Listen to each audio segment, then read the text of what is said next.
ఈ కార్యక్రమంలో ఎంతో మంది ప్రజలు అవి కావాలి ఇవి కావాలని అర్జీలు పెట్టుకున్నారు, తమ సమస్యలు చెప్పుకున్నారు. పోతే నేను చెప్పొచ్చేది ఏంటంటే, అయ్యా మంత్రి గారు రచించండి బాబు, రచించండి. అసలు నీ సమస్య ఏంటయ్యా? ఇవాళ దేశంలో జనాలు జబ్బులు, అప్పులు, అవినీతి అన్ని మా బాగా పెరిగిపోతున్నాయండి.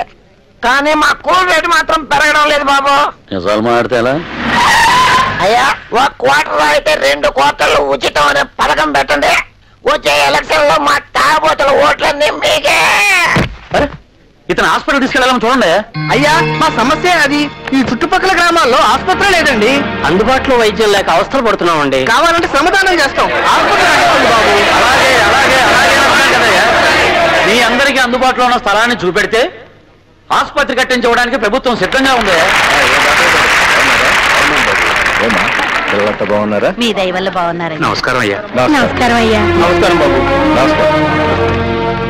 నమస్కారం మంత్రి. నమస్కారం రాయుడు గారు. నమస్కారం. రండి కూర్చోండి. పర్వాలేదు రండి. మీటింగ్ అయ్యాక నేనే వచ్చి మిమ్మల్ని కలుద్దాం అనుకున్నాను. ఎంత మాట.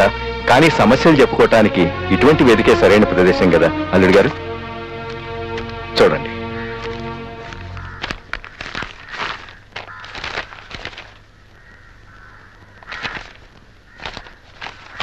అయ్యా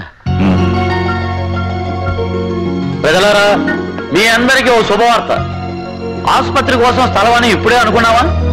అది రాయుడు గారికి ఎలా తెలిసిందో ఏమో కానీ అన్ని గ్రామాల ప్రజలకు అందుబాటులో ఉండే విధంగా వారి 10 ఎకరాల పంట భూమిని ఆసుపత్రి కోసం అడగకుండానే చేశారు.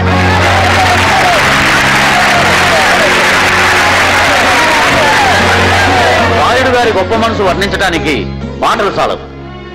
గోరంత సాయం చేసి కొండంత పబ్లిసిటీ చేసుకుని ఈ రోజుల్లో పొగట్టల కోసం చేసేది దానం కాదు, పొగరుతో చేసేది ధ్యానము కాదు.